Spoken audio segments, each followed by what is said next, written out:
Are there any motions to take note of answers? Senator Minchin.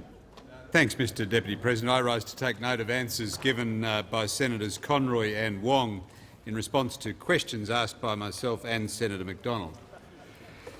Today, Mr President, the government has announced significant changes to the regulation of telecommunications, and I took the opportunity to ask Senator Conroy, as the Minister for Broadband Communications and the Digital Economy, about one of the announcements Order, Senator Minchin. Would senators on my right please move, and my left, please move out of the chamber or resume their seats?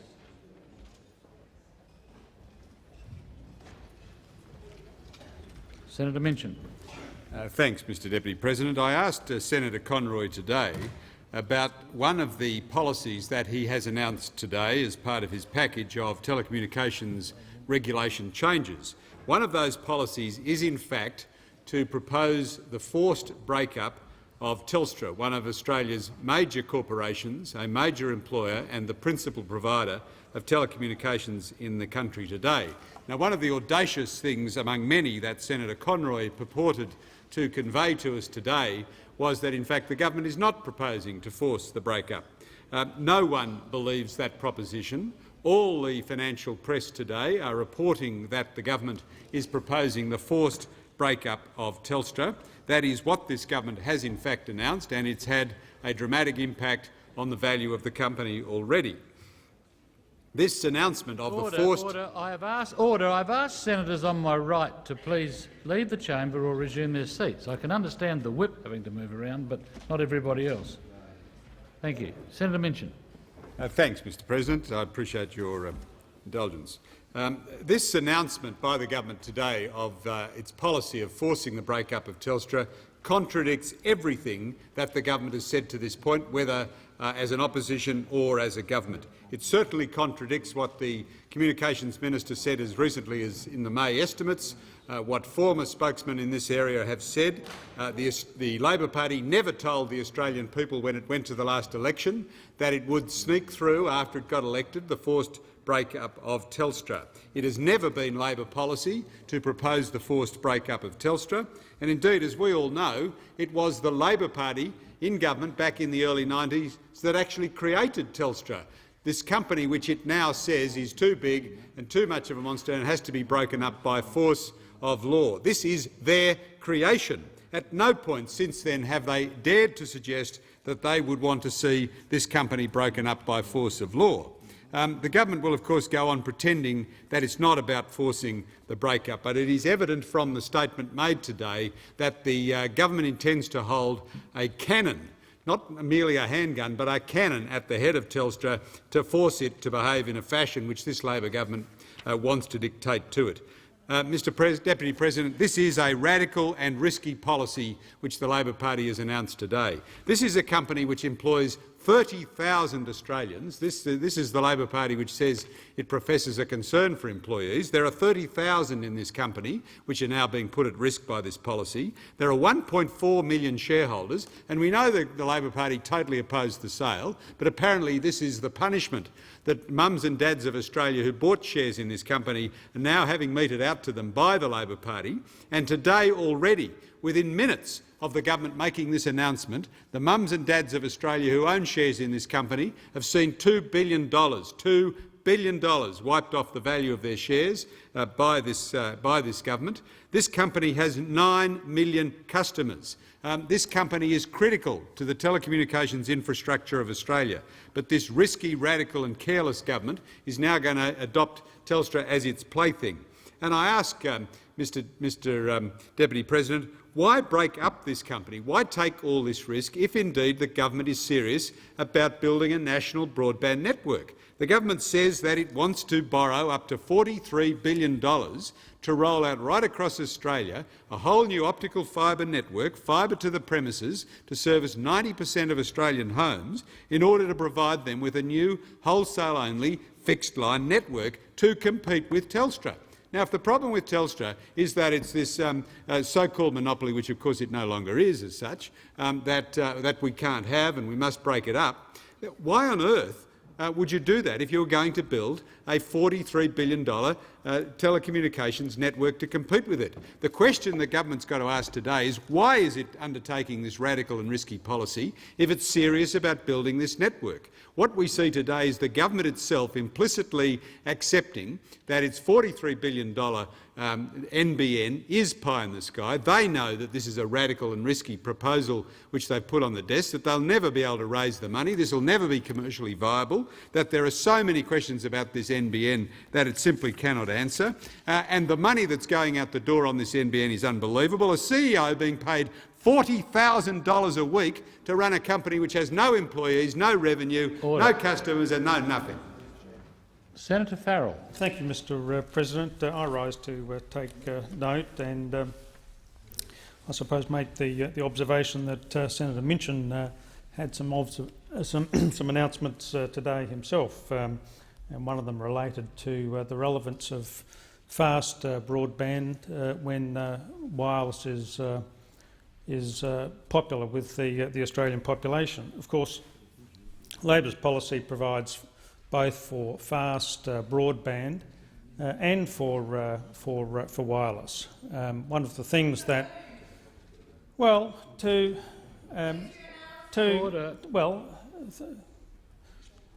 Senator Fisher seeks to interject.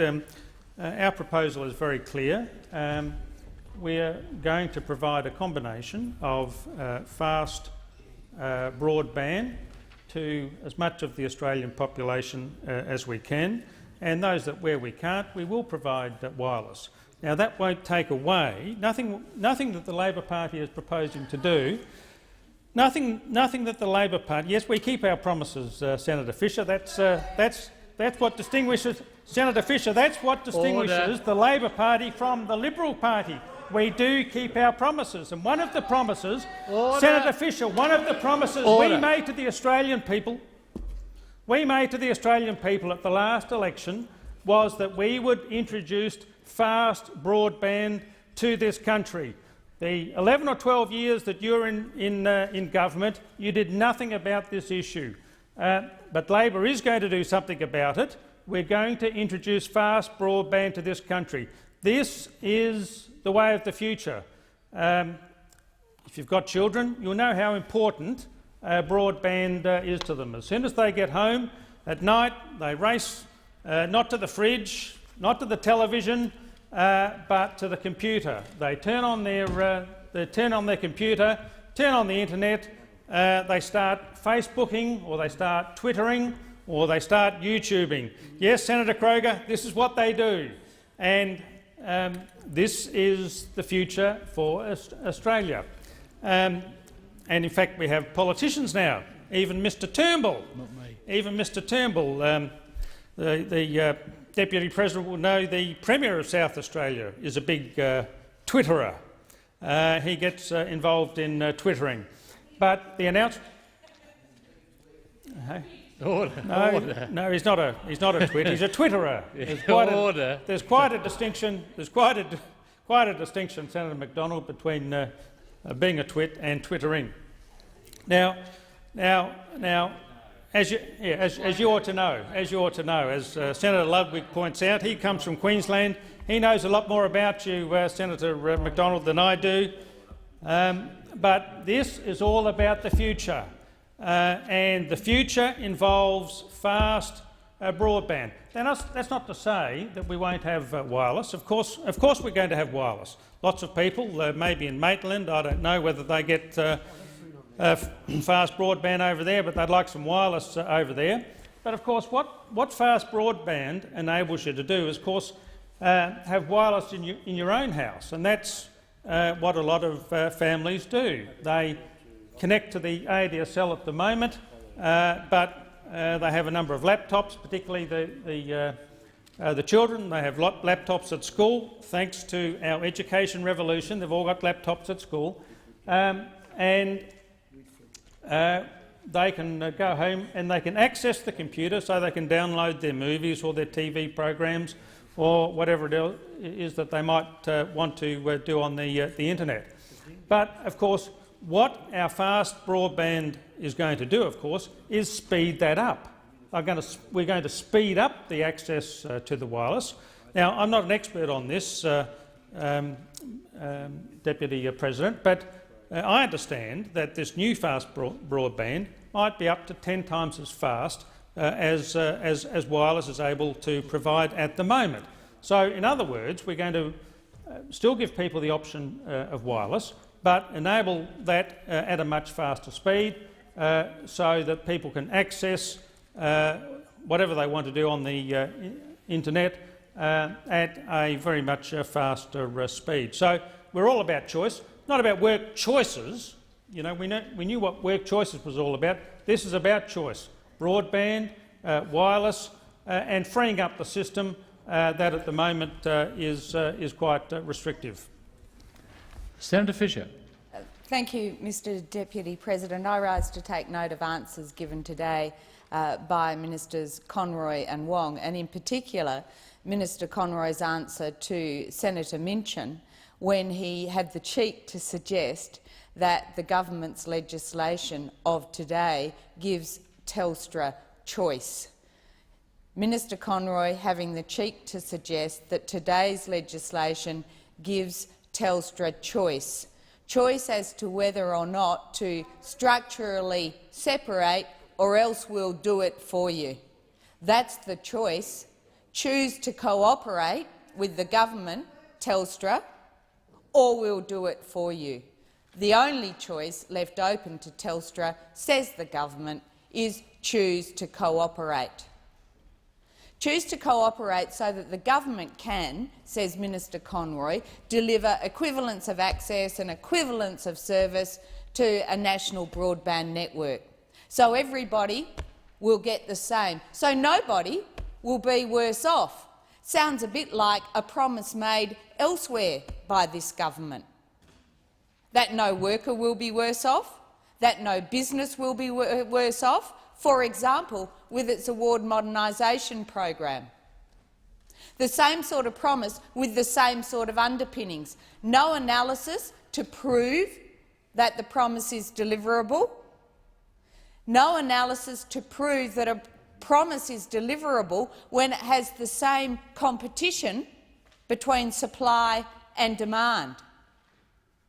So in saying to Telstra, choose to cooperate, what is the government saying to Telstra's workers, Mr Deputy President? What is the government saying to Telstra's workers in the face of warnings from Telstra's union, the CPSU, that Telstra's workers face competing supply and demand sides of the equation? Is the government really saying to Telstra's workers, you won't be worse off through this, when the CPSU says not only do Telstra's workers need their award conditions transferred to the government if Telstra structurally separates in order to ensure that workers are not worse off, not only does the CPSU say that, it says there's a double-sided hit for Telstra's workers in structural separation because Telstra's workers are also Telstra's shareholders in many cases.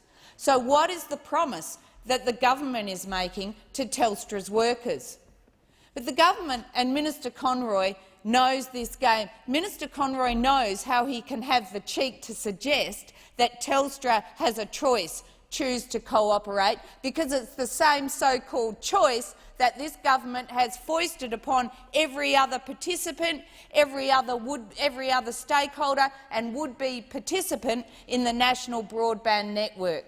It is silencing them in the process of having them hope that they'll be able to participate in the process. It is saying, choose to cooperate and we will look after you.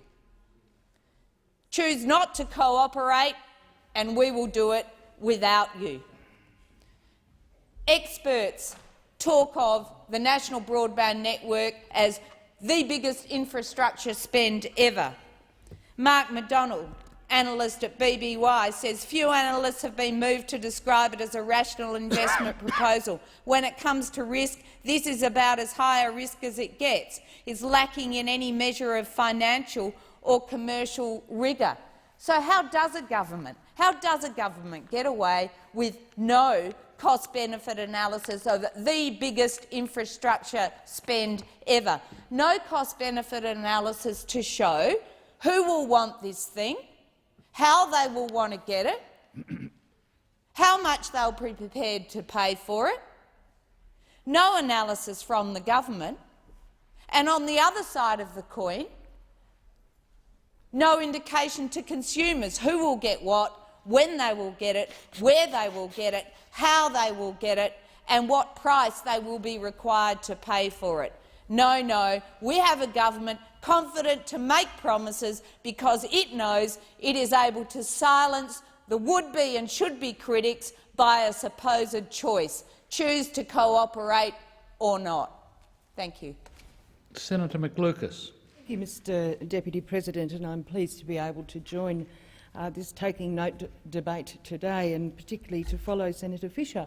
As a woman of this chamber, it's interesting to note that all 4 questions asked by the government today were asked by women, and I noted that only 1 out of those asked by the opposition were in fact asked by a woman. But in taking note of, and so did I, Mr Deputy President, I'd just like to sort of observe that before taking note of, hopefully I'll get an opportunity to get to the Traverson Crossing Dam, because I'm sure that there's plenty to say there. But can I say what a great day this is for communications in this country.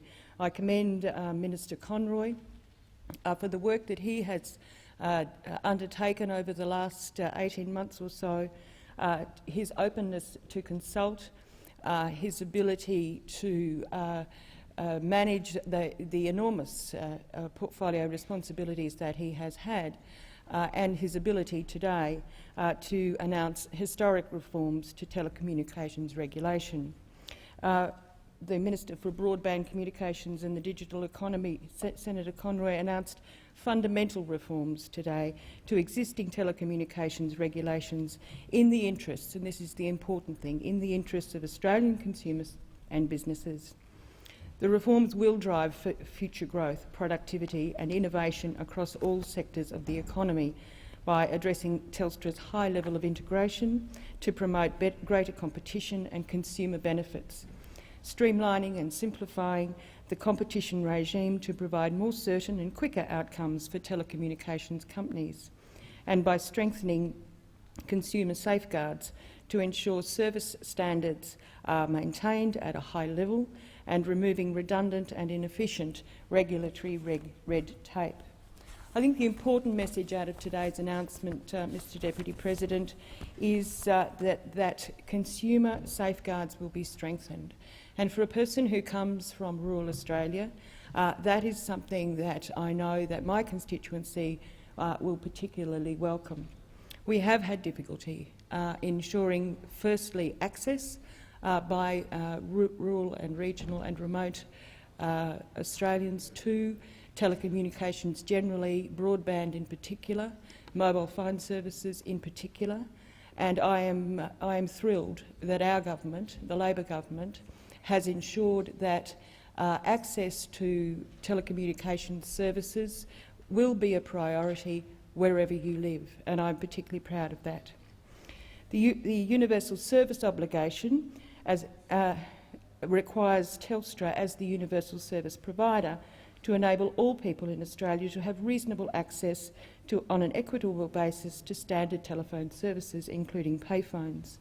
The legislation will strengthen the USO by enabling the Minister to specify the standards, terms and conditions of services, connection and repair periods and reliability requirements of the standard telephone service.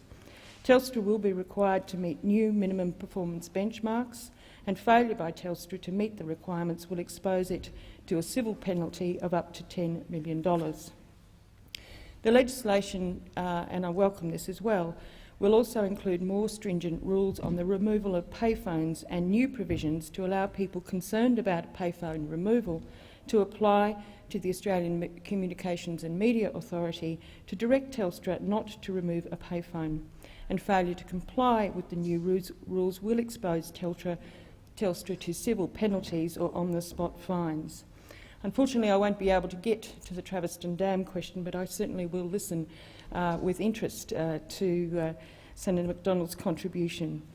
But in closing, Mr Deputy President, this is a really important day for telecommunications in Australia. We will see a revolution in terms of access to services, the ability of services to be provided, particularly to those who over the last 10 to 15 years have been missing out, and we know that. Australia's access to broadband services in particular lags behind, and as a result of it lagging behind, our children, our businesses and our opportunities, particularly for those in rural Australia, have been limited.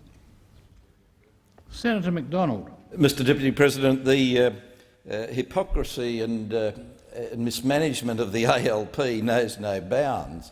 If they hadn't have stopped the OPEL contract, which was in place at the change of government 2 years ago, all of the people that Senator McLucas and Senator Farrell talked about of benefiting from broadband would have had broadband today. This thing that Senator Conroy has announced today might happen, but I regret to say I probably won't be alive by the time it's in place. We could have all been using it today if it hadn't have been for the Labor Party.